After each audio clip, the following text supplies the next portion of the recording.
ഇന്നലെ മുൻ മുഖ്യമന്ത്രി പിണറായി വിജയന്റെ മകൾ വീണ വിജയനെ ചോദ്യം ചെയ്തതിനു ശേഷം ED മിന്നൽ നീക്കങ്ങളിലേക്ക് കടക്കുകയാണ്. ഇന്നലെ പിടിച്ചെടുത്ത രേഖകളുടെ വിശദമായ പരിശോധന നടന്നുകൊണ്ടിരിക്കുകയാണ്. അതോടൊപ്പം തന്നെയാണ് ചില ബാങ്ക് അക്കൗണ്ടുകൾ മരവിപ്പിച്ചത്.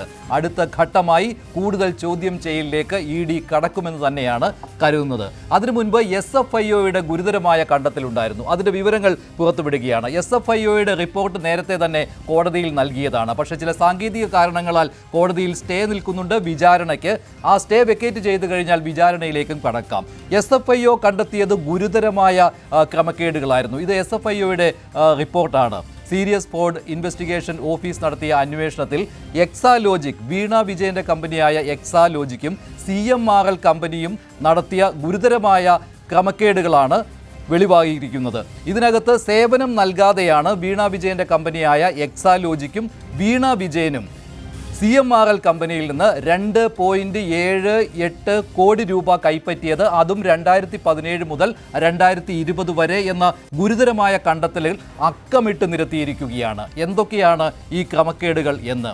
ഈ കരാർ ഒരു ഘട്ടത്തിലും CMRLന്റെ ബോർഡ് അംഗീകരിച്ചിരുന്നില്ല. അതുമാത്രമല്ല, ഓരോ മാസവും എക്സാലോജിക് കമ്പനിക്ക് 3 ലക്ഷം രൂപയും വീണ വിജയന് 5 ലക്ഷം രൂപയും CMRL കമ്പനിയിൽ നിന്ന് നൽകുകയായിരുന്നു.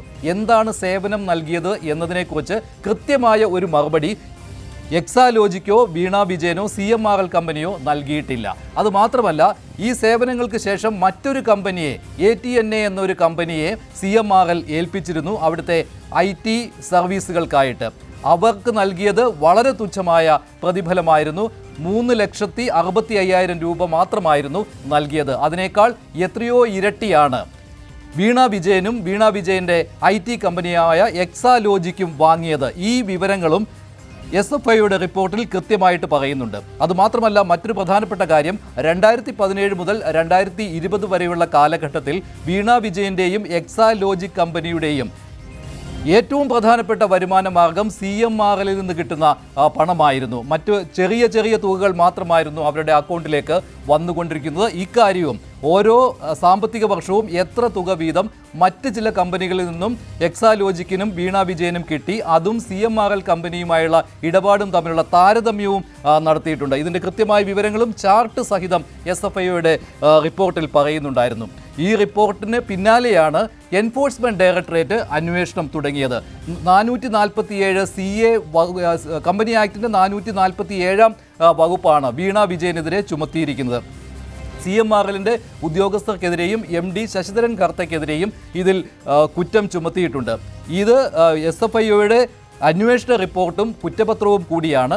ഇത് ഇപ്പോഴും കോടതിയുടെ പരിഗണനയിൽ നിൽക്കുകയാണ്. സ്റ്റേ നീങ്ങിക്കഴിഞ്ഞാൽ വിചാരണയിലേക്ക് പോകുവാനും സാധിക്കും. SFIO കണ്ടെത്തിയതുപോലെ തന്നെ ഉള്ള കണ്ടെത്തലുകളിലേക്ക് EDയും വന്നുകൊണ്ടിരിക്കുകയാണ്. അതിനാൽ SFIOയുടെ റിപ്പോർട്ടിൽ കൃത്യമായിട്ട് ഓരോ വിവരങ്ങളും, എന്തൊക്കെയാണ് എക്സാലോജിക് കമ്പനിയും CMRL കമ്പനിയും തമ്മിൽ നടത്തിയ ഇടപാട്, ഏത് രീതിയിലായിരുന്നു ആ കരാർ, വീണ വിജയന് ഈ CMRL കമ്പനിയിൽ നിന്ന് ഓരോ മാസവും കിട്ടിയ തുകയുടെ കണക്കുകൾ, അതുപോലെ തന്നെ എന്ത് സേവനമാണ് നൽകിയത് എന്നുള്ള കാര്യം ചോദിച്ചപ്പോൾ കൃത്യമായിട്ടുള്ള മറുപടി വീണ വിജയന്റെ ഭാഗത്തു നിന്നുണ്ടായില്ല.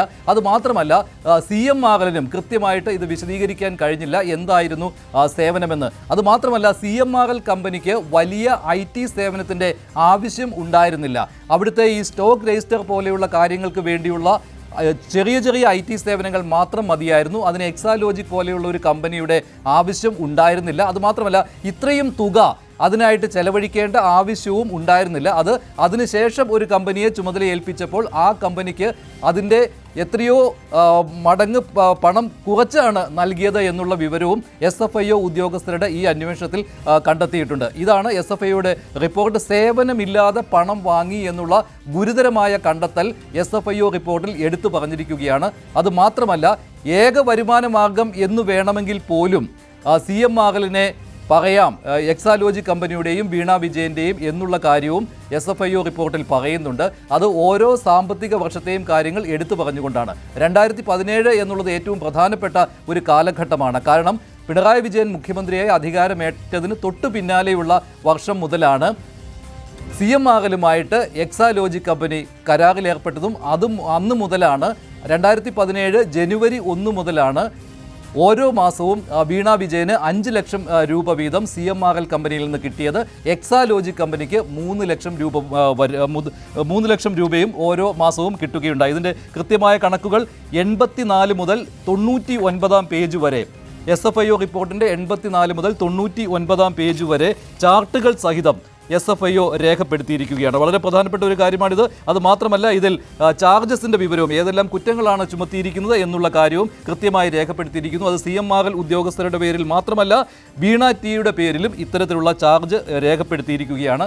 ഈ വിവരവും SFIO റിപ്പോർട്ടിലുണ്ട്. ഞെട്ടിക്കുന്ന വിവരങ്ങളാണ് SFIO റിപ്പോർട്ടിലുള്ളത്. ഗുരുതരമായ ക്രമക്കേടുകൾ, സേവനം നൽകാതെ പണം വാങ്ങി എന്നുള്ള, അതും 2.78 കോടി രൂപയാണ് വാങ്ങിയിരിക്കുന്നത്. ഇതുകൂടാതെ മറ്റൊരു 50 ലക്ഷത്തിൻ്റെ ഇടപാട് കൂടി നടന്നിട്ടുണ്ട്. അത് CMRLൻ്റെ MD ശശിധരൻ കർത്തയുടെ ഉടമസ്ഥതയിലുള്ള ഫിനാൻസ് സ്ഥാപനത്തിൽ നിന്നാണ് ഈ 50 ലക്ഷം രൂപ എക്സാലോജിക്കിന് നൽകിയത്.